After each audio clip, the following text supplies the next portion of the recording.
So you got that from in here? Yep. Where's it kept? Okay. So there are three. So this right here is the AV room.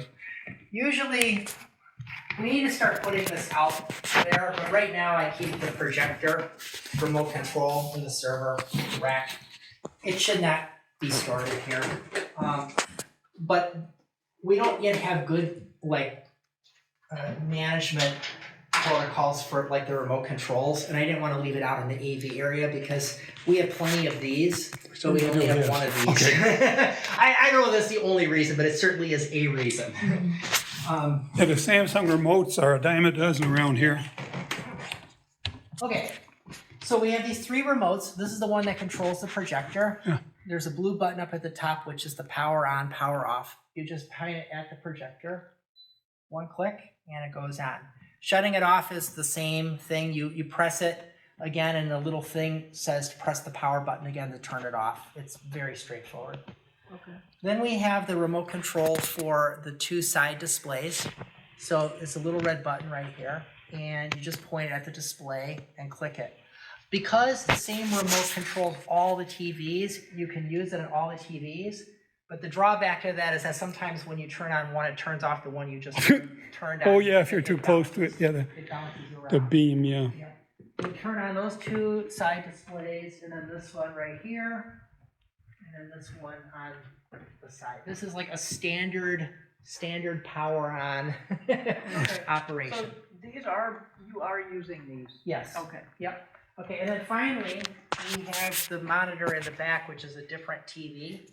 Again, we have the power on button, which is this green one right here. So that's a typical get all the monitors on, and for our emergency video purposes, that's probably important because you can do all the slide stuff and not have anybody see anything. Okay, so just as a quick sort of sanity check, I'm going to go again to our standard service, the one from October 5th, and click on it. And you see that what's showing on the slide computer is showing up on all of the mains, right? You can see it. It's showing up in the confidence setup right here. If you were to look at the stage, you can see it showing there. You can see like the glow on the stage. Oh yeah. So it's working, right? But you see that we're not showing anything on the main middle area because we haven't clicked on any of the media. So I'll come to the one that we used for the missions conference and click on that. Oh yeah, there it Yeah, is. and it's kind of hard to see, so I'll actually I'll zoom in on it Yeah. for a second. Yeah, I can see it. There's The reason it's hard to show right now is because we're not using our normal auditorium settings. We usually use two settings for the auditorium. B is like the dim one that we use for worship. And you can see that it's getting dim. And then C is the one we use when the lights need to be brighter for the service. The scripture part of the service, the message, because we want people to be able to read. So now that we've dimmed the lights, you can see that the projector display is showing a much clearer image, right? Okay, since you're getting a video, there's main stage lights. I don't know if I can see it from here. There's this controller down here below the computer that controls the main stage lights. And there's this knob in the middle. I'm not sure if I'm filming you at all now because That's okay. I can't see. Kathy, maybe you can. Okay. I gotcha. There's this knob right here.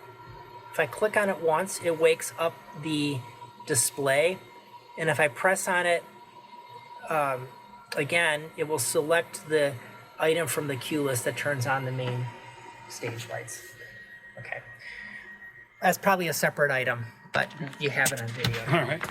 All right. So we've turned on all the monitors. We've turned on the display. Now we can actually see what's happening. If I click on this X, it's going to clear away everything. X, what X? This X right here yeah, will okay. clear away all of the items, including the background. Right, again, clicking on just the slide display and then clicking on the back shows all of them. If I only want to clear away what's showing on the slide, which is usually the case, I click on this button. And it goes away. So now we can go back to our semi-annual and select our presentation and just verify that everything is working. It looks beautiful.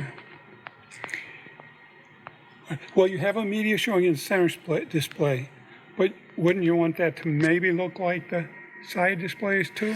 Yes. Now that is a great question. Like, would we ever want to make it so that that center area showed the side display? Sometimes. So if we wanted to do that, what we would have to do is take this media, this slide layer, and put it on the center display. And there's that look thing that we did, edit looks. And you can see that in the stage area that we're not showing the slide. Right, we're on the, let's go to the, I think for this one, we're using the house. So it's the house look for this. And you can see that for the house, that the stage is only showing the media and the slide is only showing the side one. Yeah. Remember how we set the house look for this? So what I'm going to do is I'm going to select stage for the, I'm going to make it so that the stage shows the slide layer. And now when I click back on this one, Oh, look at there. it overrides it. Yeah. You could do it this way. The disadvantage of doing this is there's stuff in front of the screen, the drums, Yeah, I the see mics, that, yeah. etc. However, there's a neat little thing, right? We used to have this screen, and it turns out that you can still use the screen. It's not centered perfectly. But then it's above all the junk that's on the stage, stuff that's on It the is, stage. yeah. So this is an option for you guys, and if you care about this, I could pretty it up. It's almost the same size as the two side monitors, doesn't help so all the that question is whether it confers an advantage, but just know that that capability is there. Okay. So my advice would be to use the slide display for the content, and then the stage display just for the media layer right now. But capability's there, and it's up to us to decide how we want to use it. If we do want to do this, what we would do is we would create a separate look that said to show the slide layer on all three of them. Probably redundant, really. Yeah, and then in this area we would set the look to that, and that way we wouldn't disrupt all of our song lyrics and our other things that we would normally show. So if we want to make like an emergency one, like we're going big, show the slide layer on everything, let me know, and we would add it as a third look, like, slide all, or I don't know, something like that. Let me ask you another question. The thing we turn on in the middle, projector that shines into the back screen. Yes. Does that shine into anybody's eyes when they're up there? Okay, it's a very, it depends on where you are. If you're standing right in front of the screen, yes. Oh, well, yeah, okay. It's but pretty high up in the ceiling, so it would show over most people's heads. Right. So the trade-off is this. The closer that projector gets to the screen, the smaller the image gets, right? The farther it gets, but the closer it gets, the more it can clear the heads of the people that are on the stage. Okay. The farther it gets, the bigger the image gets, but now the angle relative to the screen is lower, and it begins to touch people's heads. It's a very small margin, but there's this sweet spot where if you're standing in the middle of the rug or farther forward, it won't get you. You're clear. You're clear, and we can still hit the large screen display. But it's a very, very tight margin. If we ever wanted to make it so that we could have that big of an image and still have it clear everybody, even if they're farther back, you need a projector with a shorter throw distance. But we came in at a really, really good price point at this, and the fact that we're getting such value out of it with that large display is incredible. Okay. Gotcha. But it's very tight margins. Very good questions. These are the things that I think about. I'm gonna go set that up. And I know we have rules about background there that you don't have words on top of a singer's head or something, right? So there's rules about what kind of images should be used. The kind of images that we have found we tend to like are ones we've sort of centered on two different kinds that seem like gain people's favor. The first is people tend to like these abstract image one, particularly Michael. He thought the one for Missions Conference looked phenomenal. The second kind of image that we've sort of been settling on are stylized nature ones. And by stylized, I mean that they present this nature scene in a way that is more vivid than you would normally see, usually with some type of a graphic overlay. So for example, if you go down here to the concepts, you'll see this mountain one right here. And if I put it up, you see it's not just a mountain, there's like this diamond overlay, and they do this fancy thing where they take the cutout from one and they flip the image around so that what's in one part of the cutout is the mirror image of the part that's in the other part of the cutout. These types of images in general have gotten very good feedback from the staff across all the different sensibilities that are there. Ones that have gotten negative feedback, and this is why I resorted early on to getting feedback, were stock images. So this one right here, Pastor didn't like, he thought it was too busy. Michael didn't like, he thought it looked like a nature documentary. I agree with them in retrospect. You know, now that I'm seeing it, there's too much movement. You would think it would look nice, but when you put it up there, imagine this being behind everybody on stage as they're singing. It's like, it's going to be really distracting, right? Yeah. So we've gone with still images or images that have very small movement. We've never used this one for the large stage display in this configuration. We did use it in Christmas. Yeah, I remember small that. movement like that doesn't bother people. It tends to be kind of a neat, picturesque thing. The only thing I would have done is slowed it down some. Yeah, we did. Yeah. Okay. Yeah. You can see this is another example where maybe there's a subtle movement. We've never used this one. The other thing that we do is when we get an image, we will darken the top part of it.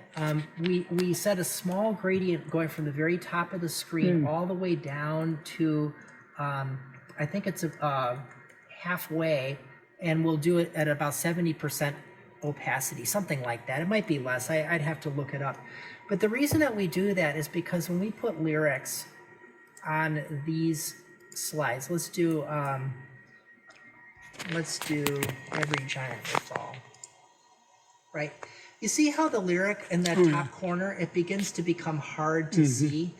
And if you have other backgrounds like this, it becomes really, really difficult.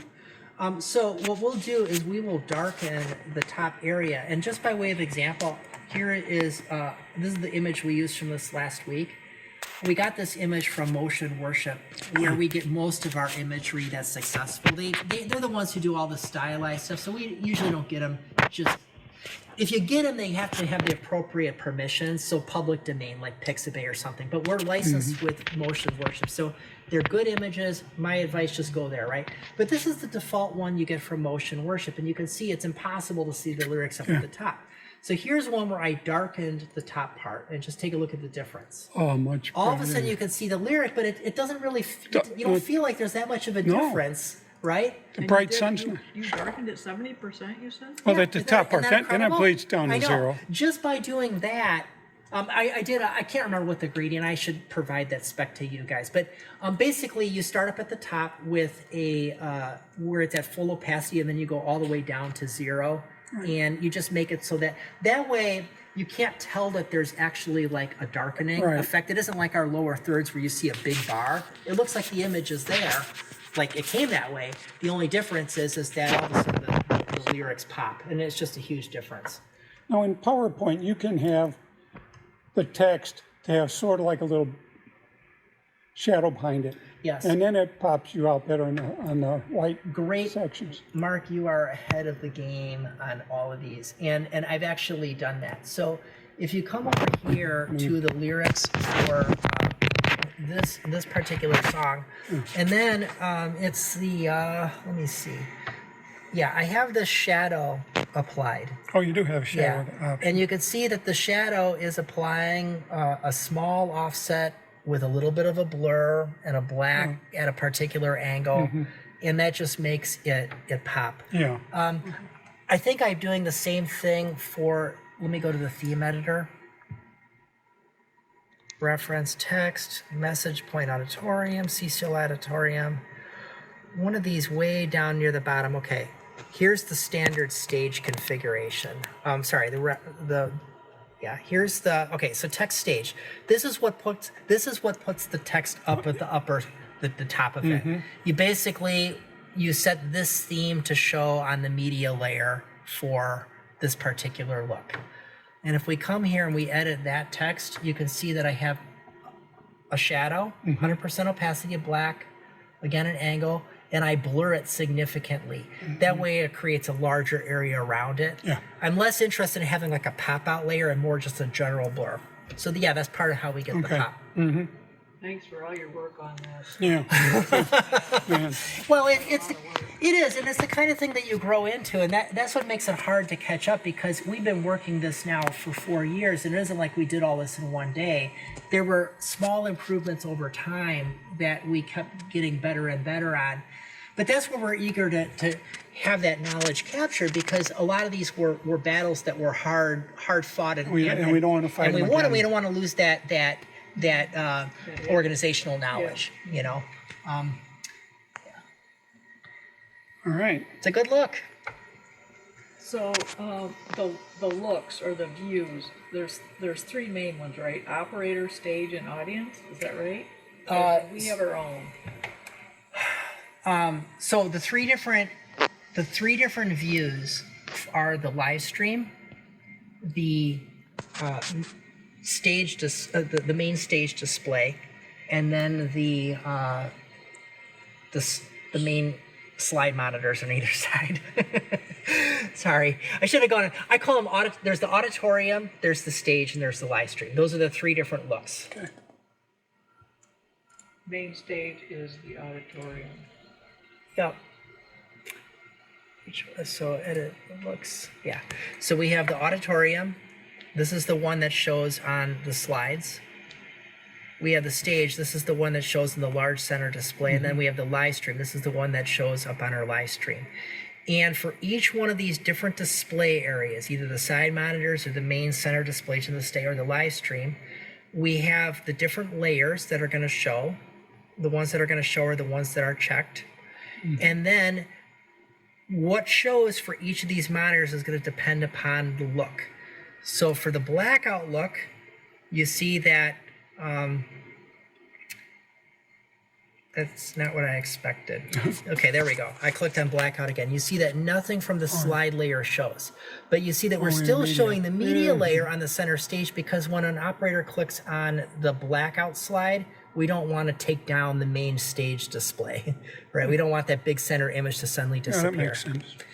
For standard, this is what we'll show for the announcement reel at the beginning. We want that to show on the slide layer on the main auditorium display, but not on the main center stage display with this nice, beautiful backdrop. But we do want to show it on the live stream. For the song lyrics, which are text, we want those to show on the slide layer for the auditorium monitors, the main center display, as well as the live stream. And we want to show that text on all three of them. For the auditorium, we want to show it the way that the person who made the slide created it, so there's no theme. For the stage display, we want to show it in the top part, capitalized, so we've made a theme right here, and we've selected the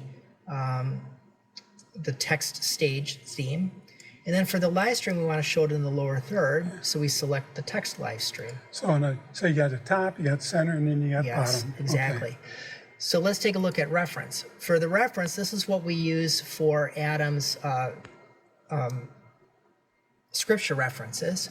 And you can see that we are showing it on the slides that go on the main auditorium monitors on either side of the stage. But we're not right now showing it for the main stage one.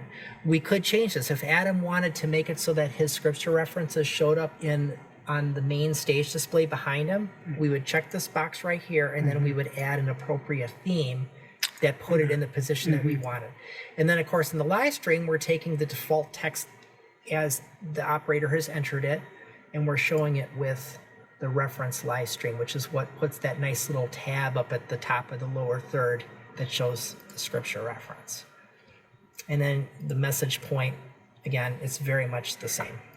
Okay. What are all these things, mask, messages, props? Yeah, okay. If it matters, you don't It have to does, Oh, go yeah. into it if it doesn't. So ProPresenter is built on a layer system. What shows on any given slide is a combination of all those layers, starting at the bottom layer, each one building up on top of the previous. So in ProPresenter, it's possible to show a raw camera feed. They call that the video input. I believe that that's also set up in the media layer. The next thing that shows is the media, which are like the stuff from the media layer, like the videos. Then there's the slide layer. This is what you would typically think of in your PowerPoint layer, text and other kinds of stuff that you want to enter, but also images. If we wanted to show like a video as a slide element, so it goes on either side, that's what goes in this. Then there's so that's like the presentation layer, the slide and the media. Then we have like this announcement layer, props, messages, and mask. Okay, so sometimes you want to have something in ProPresenter where it shows like a message to the congregation, like there's a Child number 32 exactly. is needing an emergency. Okay, that would be the announcement layer, and there's a place in ProPresenter where you can put those announcements in there and just like type in the text, and then when you hit enter, it will like if you have that layer selected, it will show. Then you have a props layer. These are like banners. If you wanted to show like Adam Waters, lead pastor, Grace Bible Church, like you see on those name badges, like on a news channel, that's what the props layer would be. And then maybe the messages is what I said was the end. Oh, you know what? I'm sorry. Messages are the one that are calling parent so and so. Yeah. The announcements, I have the ability to designate some presentations as announcements, so that if I wanted to show them on the monitors on the outside but not on the inside, I could do that. But we don't have enough feeds to be able to route all of those and the ones that we're doing, so we're not using it. And then a mask layer, what this does is it will simply block out certain areas. If I always wanted to make it so, in fact, the projector I have adjusted right now so that it's not showing on that top part, because if I raise it up a little bit more, it picks up the top area of the stage. But I had to manually adjust the projector. Another way I could have done this would be on the stage display, set a little mask up at the top, and then none of the image would ever get past that mask. It would basically... It would be overlaid with everything else. I could have done it. I didn't think of that. If you want to make it look like a TV, you could have black round borders. Exactly it. And now every time I show a media, instead of me having to edit all the media to have that, it will always make it so that it shows the image inside that mask area.